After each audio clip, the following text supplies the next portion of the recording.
Alright, it's GFN Thursday, and this month is all about proving that size doesn't always matter, because while 13 games isn't breaking any records, the lineup is packing some serious heat.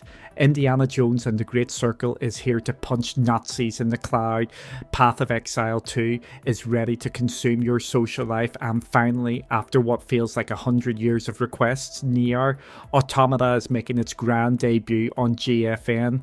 It's about time, right? So let's dive into what's coming this week and why you should care.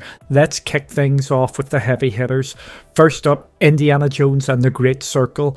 Later today, everyone's favourite whip-wielding archaeologist will finally be streaming in the cloud. Get ready to punch bad guys, solve ancient puzzles, and remind yourself that you'll never look that cool in a hat. It's available through Steam's Advanced Access for Premium Edition owners, so if you pre-ordered, congrats, your time is almost here. Next, Path of Exile 2, launching tomorrow's in early access. This one's perfect if you think free time is just a myth.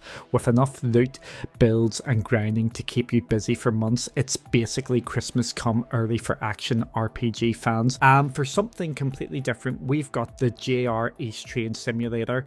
It's exactly what it sounds like, a detailed train sim where you can live out your railway conductor dreams, or just try not to derail things too bad. Alright, let's get to the rest of the month, starting with the big one, NieR Automata. Finally, this has been one of the most requested games for GFN, and now you can experience all the existential robot angst without needing to dust off your old console. And as a bonus, they're also giving us NieR Replicant, so it's a great time to dive into this beautifully bizarre universe. Now, aside from December's looking pretty solid, there's the remastered Legacy of Kain Soul Reaver series, absolute classics for anyone who loves dark fantasy and vampires. Then there's the Lord of the Rings Return to Moria, perfect if you're into co-op survival games set in Middle-earth.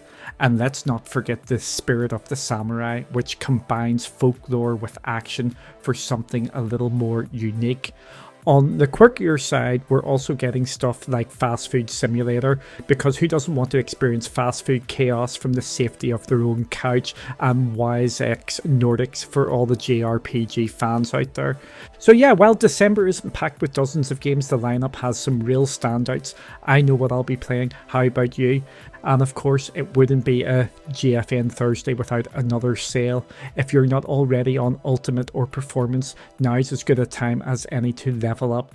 We've got the usual 50% off your first month or a discounted day pass if you just want to dip your toes in. Honestly, if you've been thinking about stepping it up, whether it's for longer sessions or better settings, it's worth sliding up a tier. Once you're there, it's hard to go back. So that wraps up December's games, but let's be honest, this month is just the cherry on top of what has been the most turbulent year for GeForce Now. Normally the platform is steady, almost boringly consistent, but 2024, it brought some real highs and lows.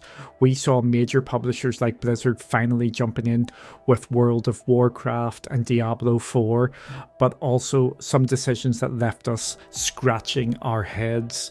For me, the standout games this year were Balatro, hands down the most fun I've had on GFN, and WoW joining the service, which was a huge moment in cloud gaming.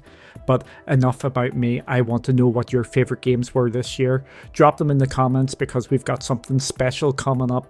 Our next video is going to be a full-on tribute to 2024, a montage of all the games that hit GFN this year, from AAA blockbusters to quirky indies. It's been a ride, and this montage is our way of celebrating everything the cloud brought us, and then we'll follow it up with a brutally honest review of GFN in 2024. We'll dive into the highs, like massive new publisher partnerships, and the lows, like some of the questionable calls that left users frustrated. If you've been along for the ride, or if you're just cloud curious, you won't want to miss it. So here's the plan. Let me know your top games of the year in the comments. And while you're at it, hit that like button, subscribe, and smash the bell so you don't miss the montage or the review. Thanks for watching, and I'll see you in the next one.